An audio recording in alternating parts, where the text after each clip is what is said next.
ہے ستکھنڈا عمارت جو لکھنؤ کے حسین آباد پھاٹک سے بالکل متصل گھنٹہ گھر سے جانب مغرب میں واقع ہے، جسے لکھنؤ کے نواب محمد علی شاہ نے تعمیر کرایا تھا۔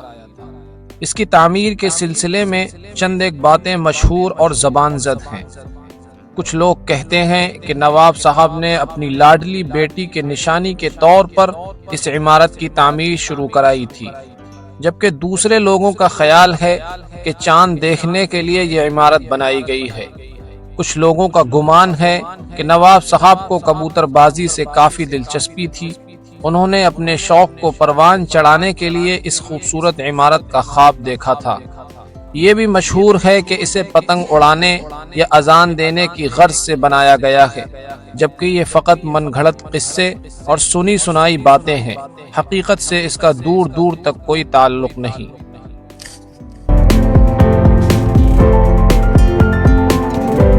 اس خوبصورت عمارت کے تعمیر کی حقیقی وجہ یہ ہے کہ نواب صاحب لکھنؤ کی شان و شوکت میں اضافہ کرنا اور حسین آباد کی خوبصورتی میں چار چاند لگانا چاہتے تھے، اور ساتھ ہی ساتھ ایک ممتاز و منفرد عمارت تعمیر کر کے دیگر شاہان اودھ کے مقابلے نمایاں مقام حاصل کرنا چاہتے تھے۔ چنانچہ نواب صاحب نے ستکھنڈے کی تعمیر شروع کرائی۔ ارادہ تھا کہ 7 منزلوں تک اسے بلند کر کے ایک عالی اور اونچا برج بنایا جائے جو دنیا بھر میں لاجواب اور بے مثال ہو، اور اس کے اوپر سے پورے لکھنؤ اور اس کے گرد و نواح کے علاقوں کا جائزہ لیا جا سکے۔ بڑے ہی زور و شور کے ساتھ اس کا تعمیری کام چل رہا تھا، لیکن زندگی نے نواب صاحب کے ساتھ وفا نہیں کی، اور عمارت مکمل ہونے سے پہلے ہی ان کے ایام حیات مکمل ہو گئے، اور ادھوری عمارت چھوڑ کر نواب صاحب سفر آخرت کی طرف کوچ کر گئے۔ نواب صاحب کی موت کے بعد اسے منحوس اور نامبارک جیسے الفاظ سے ملقب کر کے اسے بند کر دیا گیا، اور عمارت کا خواب نواب صاحب کے ساتھ ہی زیر زمین دفن ہو کر رہ گیا۔ یہ عمارت اگر پوری بن جاتی تو یقیناً لاجواب اور عجیب و غریب ہوتی، چونکہ اس کا نقشہ 7 منزلوں پر مشتمل تھا، اس لیے اس کا نام ستکھنڈا رکھا گیا تھا۔ لیکن 4 منزلیں مکمل ہو سکی تھیں، اور 5ویں منزل کا صرف ڈھانچہ تیار ہوا تھا، اور نواب صاحب دنیا سے چل بسے تھے۔ اگر اس عمارت کی تعمیر پائے تکمیل تک پہنچ جاتی تو کچھ اس طرح دکھائی دیتی۔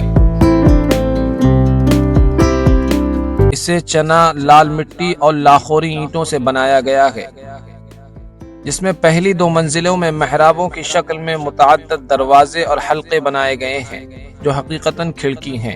تیسری منزل کا دروازہ چھپر اور کھپڑیل کی شکل میں بنا ہے، جبکہ چوتھی منزل کا دروازہ مسجد کا نقشہ لیے ہوئے ہے۔ اس کے چاروں سمت باہر کی جانب 3-3 فٹ کے بارجے نکلے ہوئے ہیں، جس پر بڑے ہی سلیقہ مندی سے کاریگری کی گئی ہے۔ عمارت اس قدر خوبصورت ہونے کے باوجود بھی یہاں اداسی اور بے رونقی کا ڈیرا ہے۔